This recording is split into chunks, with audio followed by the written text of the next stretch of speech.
बिस्मिल्लाहिर्रहमानिर्रहीम, अस्सलाम वालेकुम। आर्टिकल्स को दो शब्द तकसीम किया जाता है, एक इंडेफिनेट आर्टिकल, दूसरे को डेफिनेट आर्टिकल कहते हैं। ए और एन को इंडेफिनेट आर्टिकल कहा जाता है क्योंकि किसी ख़ास नाउन की तरफ इशारा नहीं करते, जबकि दा या दी को डेफिनेट आर्टिकल कहते हैं क्योंकि ये किसी ख़ास नाउन की तरफ इशारा करते हैं। ये वीडियो आपके लिए बनाई गई है, इसमें हम इंडेफिनेट आर्टिकल ए और एन का यूज़ करेंगे। हमने बड़ी रिसर्च के बाद ऐसे कॉन्सेप्ट क्लियर किए हैं जिसका आपको इससे पहले मालूम नहीं था, लिहाजा आप अपने सारे डाउट क्लियर कर लीजिए। हम जानते हैं कि हमारे सारे दोस्त बहुत इंटेलिजेंट हैं और वो जानते हैं कि इंग्लिश अल्फ़ाबेट 26 लेटर पर मुश्तमिल होते हैं। इनमें 5 लेटर्स वॉवल्स होते हैं जबकि 21 लेटर्स कॉन्सोनेंट होते हैं। हमारे सामने कुछ वर्ड लिखे हुए हैं, हमने करना क्या है कि जो कॉन्सेप्ट हमें आज तक मालूम है उस हिसाब से हमने इंडेफिनेट आर्टिकल ए और एन लगाना है। ये हमारा इस वर्ड का पहला लेटर ओ से शुरू हो रहा है। ओ एक वावल लेटर है तो इससे शुरू में हम एन लगा देंगे। यूनिवर्सिटी, यूनिवर्सिटी यू का पहला लेटर यू से शुरू हो रहा है तो इसके शुरू में हम एन लगा देंगे। यूएसबी, यूएसबी भी वावल लेटर यू से शुरू हो रहा है तो उसके शुरू में भी एन लगा देंगे। अम्ब्रेला, अम्ब्रेला भी यू से शुरू हो रहा है और ये भी एक वावल लेटर है, इसकी पहला लेटर वावल है इस वर्ड का तो इसके शुरू में हम एन लगा देंगे। इस तरह बॉय, बॉय के शुरू में हम ए लगाएंगे क्योंकि ये कॉन्सोनेंट लेटर है, इस वर्ड का पहला लेटर कॉन्सोनेंट बी है तो लिहाजा ए लगाएंगे। बुक, ये भी कॉन्सोनेंट है, ए लगा देंगे। चेयर के साथ भी ए लगाएंगे क्योंकि ये भी एक कॉन्सोनेंट लेटर है, इसके बाद पेन के साथ भी ए लगाएंगे। आवर जो है ये भी कॉन्सोनेंट लेटर है, इसके शुरू में भी ए लगा देंगे। ऑनर के शुरू में भी हम ए लगा देंगे। जी हाँ, ये बिल्कुल गलत है, आप गलती करते हुए आ रहे हो। आप एग्ज़ाम में गलती कर रहे हो, आप लिखने में गलती कर रहे हो, आप बोलने में गलती कर रहे हो, आप हर जगह ये गलती रिपीट करते आ रहे हो और आपको ऐसे लग रहा है कि आप बिल्कुल सही कर रहे हो। अब मार्क्स कम आ रहे हैं, आप ध्यान नहीं दे पा रहे हो। क्योंकि हमें तो कॉन्सेप्ट का ही नहीं पता कि कॉन्सेप्ट क्या है। आप सुनो कॉन्सेप्ट क्या है। अगर आपने कोई वर्ड कॉन्सेप्ट ये कहता है, अगर आपने कोई वर्ड देखा और उस वर्ड के पहले लेटर का साउंड, ध्यान कीजिए मैंने क्या कहा, साउंड, आवाज़ अगर वॉवल की होगी तो उस वर्ड से पहले एन आएगा, और अगर किसी वर्ड के पहले लेटर का साउंड कॉन्सोनेंट है तो उसके वर्ड से पहले ए आएगा।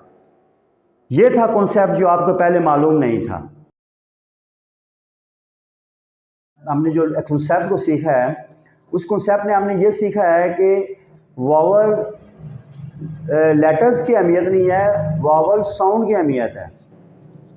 तो वावल साउंड क्या होते हैं? वावल साउंड ए या यू का जो वावल साउंड्स हैं, जो 5 लेटर्स हैं, ये साउंड निकालते हैं अलिफ और आइन की। इसका मतलब ये हुआ कि जो भी वर्ड अलिफ या आइन की साउंड से शुरू होगा उसके शुरू में हम एन लगाएंगे। तो इसमें हमने देखा, हम देखते हैं 1 रुपीज़ नोट, 1 रुपीज़ नोट। अब हम देखते हैं कि 1 किसकी आवाज़ निकाल रहा है? वाव की आवाज़ निकाल रहा है, लेकिन हमें तो साउंड चाहिए अलिफ और आइन की, लिहाजा इसके शुरू में एन नहीं आएगा, इसके शुरू में आ आएगा। इस तरह यूनिवर्सिटी, अब यूनिवर्सिटी का पहला लेटर तो यू है और यू वावल है, लेकिन असल में जो हमारे साउंड के वाले से हम बात कर रहे हैं कि वावल साउंड की अहमियत है, वावल वर्ड की अहमियत नहीं है। अगर उस हिसाब से देखें तो यूनिवर्सिटी का जो पहला लेटर है वो ये से शुरू हो रहा है, जबकि हमें जो साउंड चाहिए वो अलिफ और आइन की चाहिए, लिहाजा इसके शुरू में भी आ लगेगा। इसी तरह यूएसबी का जो पहले लेटर का साउंड यू है तो हमें साउंड चाहिए अलिफ या आइन, लिहाजा इसके शुरू में भी ए लगेगा। इस तरह अम्ब्रेला का जब अम्ब्रेला लिखते हैं, पढ़ते हैं, तो इसका जो पहला साउंड है पहले लेटर का वो अलिफ है तो उसके लिए हम एन ही लगाएंगे। इसी तरह बॉय का जो पहला लेटर है उसका जो साउंड बे है उसके लिए ये सही है, बुक के लिए भी सही है, चेयर के लिए भी सही है, पेन के लिए भी सही है, लेकिन यहाँ पे आवर लिखा हुआ है। आवर का जो पहला साउंड है वो अलिफ आ रहा है, और जबकि इसका जो एच है ये कॉन्सोनेंट वर्ड है। हमें वर्ड के बजाय साउंड की तरफ ध्यान देना है कि साउंड कौन सा आ रहा है। तो उसका साउंड अलिफ से शुरू हो रहा है तो लिहाजा इसके शुरू में एन आएगा। इस तरह ऑनर है तो ऑनर जो है वो भी अलिफ से शुरू हो रहा है, और जबकि वर्ड कॉन्सोनेंट से कॉन्सोनेंट लेटर से शुरू हो रहा है लेकिन आवाज़ इसकी अलिफ की आ रही है, और हमने साउंड को देख के, वावल साउंड को देख के हमने ए और एन का यूज़ करना होता है, लिहाजा इसके शुरू में एन आएगा। यहाँ पे एक बहुत बड़ा एक अहम ये भी सवाल पैदा होता है कि हम डेफिनेट आर्टिकल ए और एन का यूज़ कहाँ कहाँ पे करेंगे। जैसे कि हमने शुरू में पढ़ा कि इंडेफिनिट आर्टिकल ए और एन को इंडेफिनिट आर्टिकल इसलिए कहा जाता है क्योंकि यहाँ हम नाउन की तरफ इशारा करते हैं। तो यहाँ पे तो ये बात वाज़ेह हो गई कि ये किसी भी नाउन से पहले आएगा, किसी नाउन से ये पहले आएगा और एडजेक्टिव का काम करेगा। लेकिन यहाँ पे हम देखेंगे कि नाउन की तो बहुत सी काइंड्स हैं, ये कौन से नाउन के साथ आएगा। तो यहाँ पे हम उसके मुतल्लिक़ देखेंगे कि हमें ये मालूम है कि नाउन की बहुत सी काइंड्स में हमारे पास एक काउंटेबल नाउन होता है,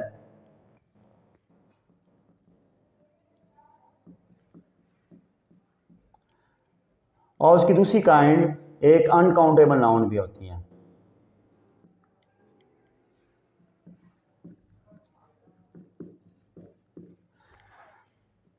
काउंटेबल नाउन को हम दो मुख्तलिफ हिस्सों में तकसीम कर सकते हैं, सिंगुलर नाउन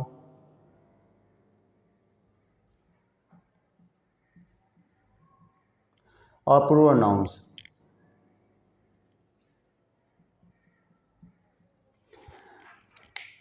सिंगुलर नाउन में हम नाउन लिखेंगे बॉय, गर्ल,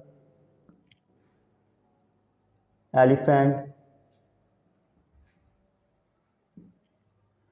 अगर हम इसको प्लूरल में लेके आए तो हमें पता है बॉय से बॉयज़ बन जाएगा, गर्ल से गर्ल्स बन जाएगा, और एलिफेंट से एलिफेंट्स बन जाएगा। जबकि अनकाउंटेबल में हमें पता है कैसे, जिसको हम गिन नहीं सकते उसमें वाटर आ जाएगा, इसमें ऑयल आ जाएगा, एयर आ जाएगा। तो इनको हम अनकाउंटेबल नाउन कहते हैं जिसको गिना ना जा सके। तो जो हमारे डेफिनेट आर्टिकल ए और एन का यूज़ सिर्फ और सिर्फ काउंटेबल नाउन की सिंगुलर फॉर्म के साथ आएगा, सिंगुलर नाउन के साथ आएगा, जिसको हम कॉमन नाउन भी कह सकते हैं।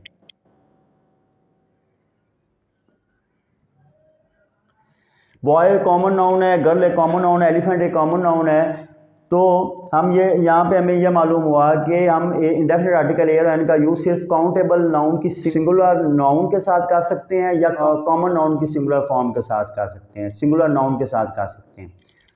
यहाँ पे हमें मालूम हुआ कि हम इंडेफिनिट आर्टिकल ए और एन का यूज़ काउंटेबल नाउन की सिंगुलर नाउन के साथ सिर्फ कर सकते हैं या कॉमन नाउन के सिंगुलर नाउन के साथ सिर्फ कर सकते हैं। इसके अलावा ए के शुरू में हम बॉय के शुरू में हम ए लगाएंगे क्योंकि इसकी जो पहले लेटर की साउंड बी है, इसके शुरू में ए आएगा, गर्ल आएगा, और एलिफेंट का यहाँ पे एन आएगा।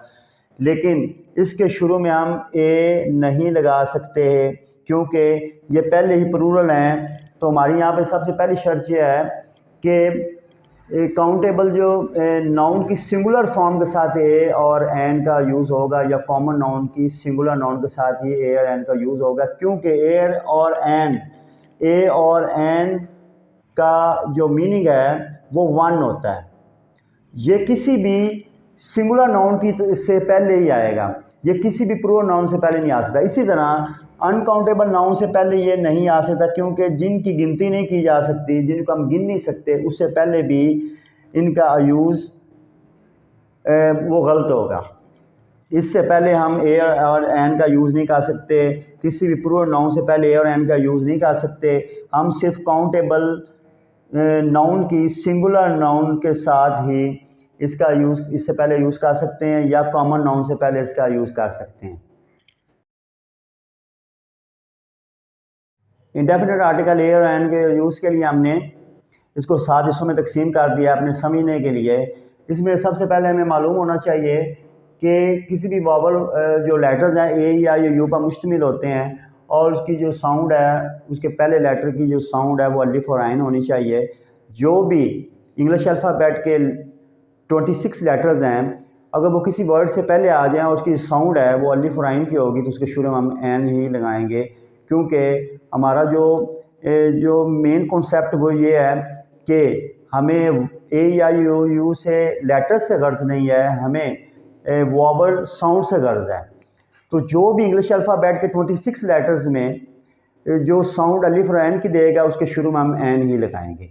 इसके बाद हमने दूसरे नंबर पर यह सीखा था कि इंडेफिनिट आर्टिकल क्योंकि एक कॉमन नाउन के पहले इस्तेमाल किए जाते हैं, आम नाम की तरफ इशारा करते हैं, तो ये काउंटेबल सिंगुलर नाउन के साथ से पहले आएंगे या ये किसी कॉमन नाउन से पहले आएंगे।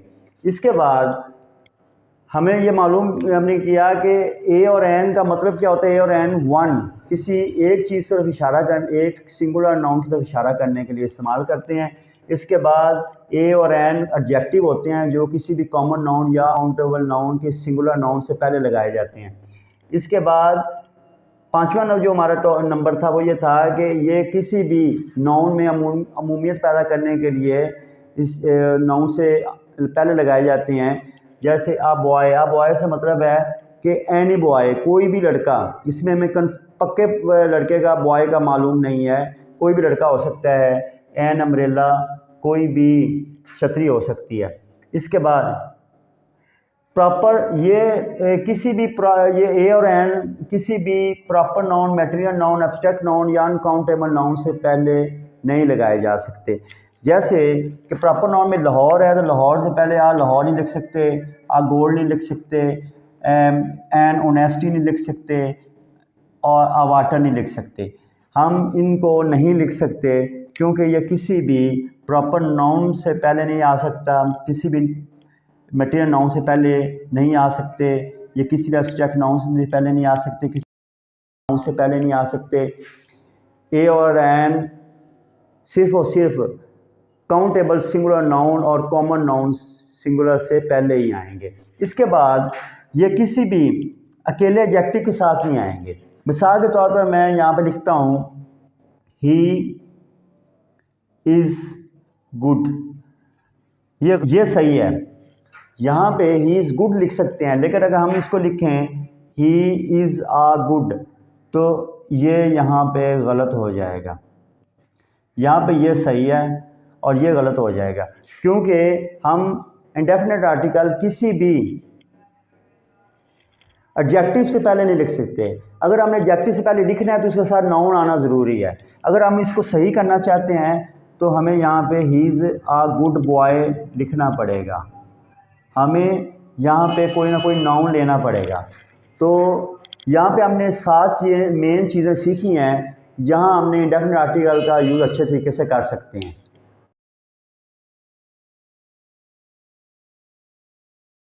मैं उम्मीद करता हूँ कि आप कभी नहीं भूलोगे और ये गलतियाँ तो बिल्कुल रिपीट नहीं करोगे। तो अभी चंद एग्जाम्पल के थ्रू हम इसको और पक्का कर लेते हैं। यहाँ पे लिखा हुआ है ही सा dash elephant at the zoo. तो यहाँ पे हम देखेंगे कि ही सा उसने देखा। यहाँ पे जो स्पेस है उसमें क्या आएगा, ए आएगा या एन आएगा। तो हमें ये इस वर्ड का पहले लेटर का साउंड बताएगा एलिफेंट। तो एलिफेंट का पहले जो लेटर का साउंड है वो अलिफ है, तो इसके शुरू में एन लगाएंगे। इसी तरह it is dash honour to meet you. तो यहाँ पे हमने देखना है इस वर्ड के पहले लेटर का साउंड क्या है, वो अलिफ है, ऑनर। तो ऑनर के लिए इसके पहले हम एन लगाएंगे, क्योंकि हमने साउंड को देखना है, अलिफ और ऐन की साउंड को देखना है, वॉवल साउंड अलिफ और ऐन को देखना है। हमने वर्ड को नहीं देखना, हमने लेटर को नहीं देखना।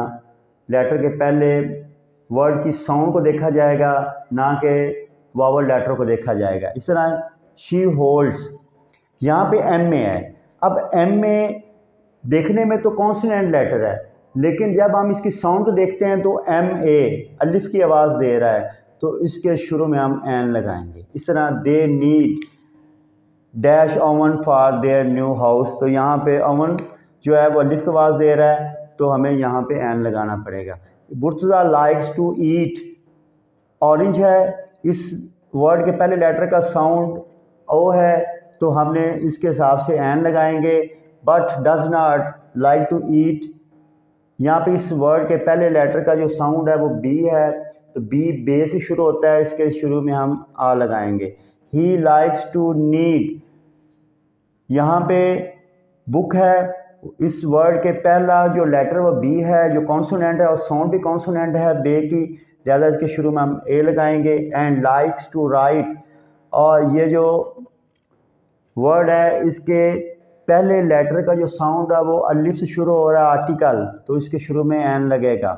He is poor man, poor यहाँ पे एक एडजेक्टिव लगा हुआ है, लेकिन एडजेक्टिव के साथ यहाँ पे नाउन भी लगाया हुआ है, तो हमने यहाँ देखना है कि ही इज़ पुअर। जो पुअर है ये पी की आवाज़ दे रहा है, पे की आवाज़ दे रहा है, लिहाजा हमें अलिफ और ऐन की आवाज़ के लिए ऐन लगाना होता है, लिहाजा इसके शुरू में हम आ लगाएंगे। यू होल्ड, होल्ड के बाद एफ ए डिग्री, जो एफ है उसकी साउंड हम देखेंगे। अगर हम इस वर्ड के इसको लेटर को देखें तो एफ जो है वो है तो कॉन्सोनेंट, लेकिन इसकी साउंड अलिफ से शुरू हो रही है एफ ए, तो एफ के अलिफ की साउंड की वजह से हम यहाँ पे एन लगाएंगे। तो उम्मीद करते हैं फ्रेंड्स के आपको हमारा ये लेक्चर बिल्कुल पसंद आया होगा, आपने इसमें बहुत से कॉन्सेप्ट क्लियर किए होंगे और आप इसको मुकम्मल शुरू से आखिर तक इसकी वीडियोस को देखिएगा, अपने कमेंट्स से हमें आगाह कीजिएगा। अल्लाह हाफिज़।